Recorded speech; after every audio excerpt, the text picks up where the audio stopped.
Teman-teman. Salah, balik badan.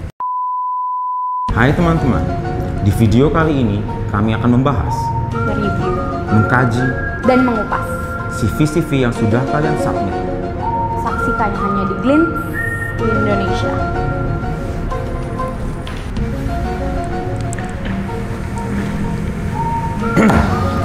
Dari ribuan CV yang sudah masuk, Kami telah memilih 5 untuk dikupas.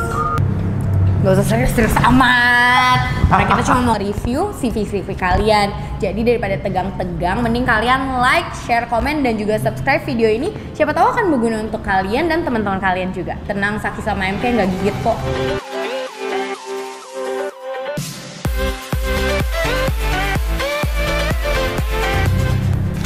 Nah, ini untuk CV yang pertama, jadi kebetulan dia ada 2 halaman. Nah, kalau misalkan kita lihat nih dari 2 halaman ini, sebenarnya dia tuh untuk pengalamannya masih entry level ya guys. Jadi kita sebenarnya lebih menganjurkan kalau masih entry level itu 1 halaman aja. Karena biasanya untuk yang 2 halaman itu lebih banyak ke pengalaman penjabarannya sih, lebih penjabaran pekerjaannya sudah seberapa banyak. Jadi kalau masih entry biasanya 1 halaman aja. Selain itu kalau emang experience kamu banyak, kayak di sini dia punya banyak organization experience, terus event experience. Jadi sebetulnya itu bisa kamu sesuaiin dengan job yang pengen kamu apply. Karena emang ada beberapa job yang lebih relevan, experience yang mana dan experience ini, experience itu. Sementara satu orang itu nggak terbatas kok untuk cuma punya 1 CV. Nah, kalau kita lihat nih dari segi layoutnya, sebenarnya ini sudah sangat simple dan enak untuk dilihat nih.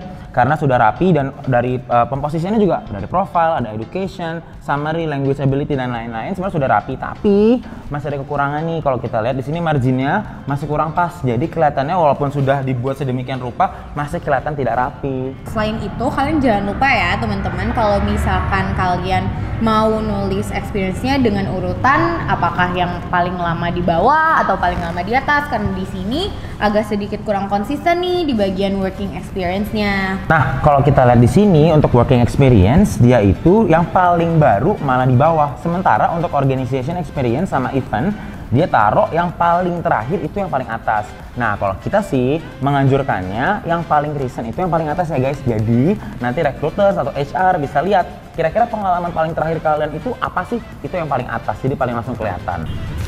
Nah, untuk CV yang kedua, sebetulnya pertama-tama sih yang paling crucial banget adalah kontak dan foto sebisanya di atas guys. Karena HR itu cuma punya beberapa detik untuk melihat CV kita. Jadi kita harus make sure kalau misalnya informasi terpenting itu yang pertama dilihat. Nah, kemudian kita bisa lihat nih di sini dia sudah masukin ada banyak sekali skill yang dia rasa dia punya. Nah, tapi di sini pengukurannya itu menggunakan bar dan barnya itu bisa dibilang tidak konkret karena tidak ada pengukurannya. Jadi lebih baik itu mungkin bisa menggunakan yang pengukuran lebih jelas. Misalnya menggunakan skala angka dari 1 sampai dengan 10 atau mungkin menggunakan yang seperti bola-bola yang bisa diwarnain. Nah, itu bisa juga bisa lihat skalanya 1 sampai dengan 5. Nah, itu lebih bisa diukur. Nah, selain itu kalau misalkan kalian mau naruh skill kalian misalkan 4 dari 5, kalian jangan lupa kalau kalian harus bisa mempertanggungjawabkan ya. Jadi misalkan dari segi komunikasi, kalau misalkan kalian naruhnya tiba-tiba 4 dari 5 tapi di depan HR-nya kalian masih nervous dan kalian masih nggak tahu harus ngomong apa, nah itu kan pasti HR-nya jadi tahu standar kalian itu selevel apa. Nah, kemudian kita juga bisa lihat di sini dia juga mencantumkan banyak sekali pengalaman, organisasi, event, pengalaman macam-macam. Tapi ada satu hal nih yang kurang konsisten, yaitu adalah kurang konsisten menaruh pengalamannya itu di tahun berapa. Jadi ada beberapa yang dicantumkan tahunnya berapa, ada beberapa yang tidak. Jadi sebaiknya agar supaya nanti HR atau recruiter itu melihat, mereka tahu, oh pengalaman ini tuh tahun berapa, apakah masih baru, apakah sudah lama, itu bisa ketahuan. Selain itu sebetulnya dari sini juga keren banget sih Mike, kandidatnya bisa banyak bahasa loh. Dan yang satu lagi yang emang bagus banget adalah dia ini membuktikan bahwa dia bisa bahasa-bahasa ini dengan tes-tes yang pernah dia ambil. Nah, di sini juga dia bisa bahasa Spanyol, berarti dia bisa berkomunikasi nih dengan Saki. Nah, CV yang ketiga, jadi kita bisa langsung highlight nih sebenarnya dari pemilihan warna udah cukup distinct ya. Beda sama pemilihan CV pada umumnya yang lebih memilih warna template, putih dan lain-lain. Tapi Di sini kalian perlu perhatikan banget nih kalau misalkan pemilihan warna seperti ini itu bisa terpengaruh juga dengan komputer atau laptop yang dipakai untuk membuka loh. Jadi mungkin pemilihan warna ungu dengan warna oranye atau pink ini bisa berubah warnanya ketika dibuka dengan laptop atau komputer yang berbeda. Dampaknya apa? Recruiter atau HR yang membuka bisa jadi tidak bisa melihat tulisannya dan itu sangat berisiko untuk kalian karena malah jatuhnya informasinya jadi tidak bisa dibaca dan diakses oleh recruiter. Yang kedua adalah emang sih ini terlihat banget dia ini graphic designer, dia punya design abilities yang bagus banget dan pasti role yang dia incer itu related to the design world. Tapi masalahnya di CV apapun itu guys, tolong tetap cantumkan foto kalian supaya rekruternya juga bisa tahu kalian itu kayak gimana sih. Tapi emang di sini grafiknya juga udah cukup oke sih, tapi ya tetap kayak aku bilang tadi penting banget untuk kamu naruh foto. Mungkin kalau misalkan pengen menunjukkan skill juga nih karena dia mungkin animator, pengen nunjukin kalau dia bisa membuat animasi, mungkin bisa foto tetap pakai foto sendiri. Habis itu mungkin untuk informasi-informasi yang lain baru tuh ditambahin dengan animasi yang bisa dia buat. Kayak gitu. Atau enggak bahkan gue pernah lihat loh Mike, ada orang dia animator juga dan dia itu di CV-nya jadi muka dia itu dia jadiin kayak semacam bukan karikatur sih tapi pokoknya dia kasih desain lah, jadi foto dia tuh nggak kelihatan bener-bener yang gitu ya? stiff.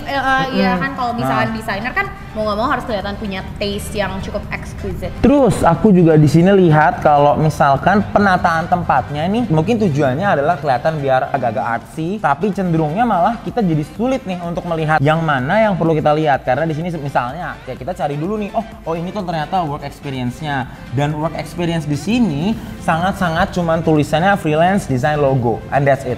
Mungkin di sini malah untuk skillnya, software apa yang dia pakai malah besar sekali logonya dan itu adalah sangat memakan tempat nggak sih jatuhnya Saki?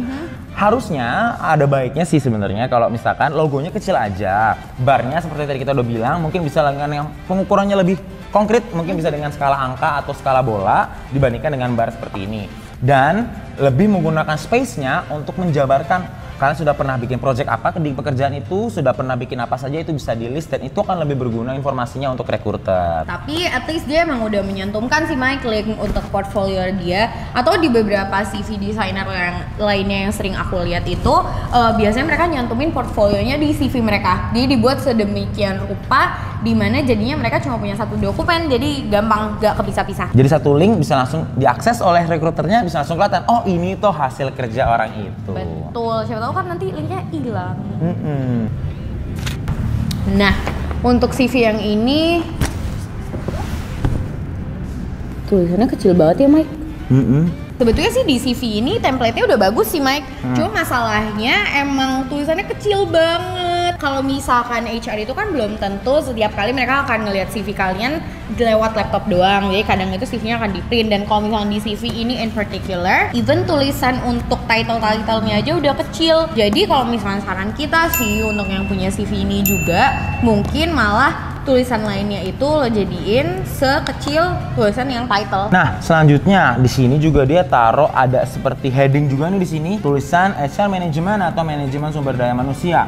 Nah, di sini sebenarnya kita jadi mempertanyakan juga tujuan dia menulis itu tuh apa? Kalau memang ternyata tujuannya adalah karir yang ingin dia pursue atau itu adalah objektifnya, ada baiknya untuk dicantumkan aja di depannya tulis objektif titik 2 atau pilihan pekerjaan titik 2. Jadi kita bisa ngerti tujuannya dia itu di sini untuk apa. Karena kan kita juga nggak tahu dia nulis ini tuh untuk apa. Apakah memang sekarang pekerjaannya adalah sebagai HR Management atau dia ingin mencari pekerjaan sebagai HR Management. Karena biasanya sih kalau misalkan role yang kamu cantumkan di bawah nama kamu itu biasanya role yang lagi kamu pegang saat ini. Nah, untuk yang satu laginya sih Mike, kalau di sini gue itu bener-bener sadar kalau misalkan dia masih nyantumin SD. Nah, jadi space yang kamu tulis SD dan SMP kamu ini bisa kamu pakai untuk menjabarkan hal-hal lain di CV kamu, contohnya kayak experience. Kalau misalnya lihat lagi nih dari penulisannya, kita masih menemukan ada banyak banget typo. Nah, ini harus hati-hati banget karena mungkin untuk beberapa recruiter tidak terlalu memperhatikan, tapi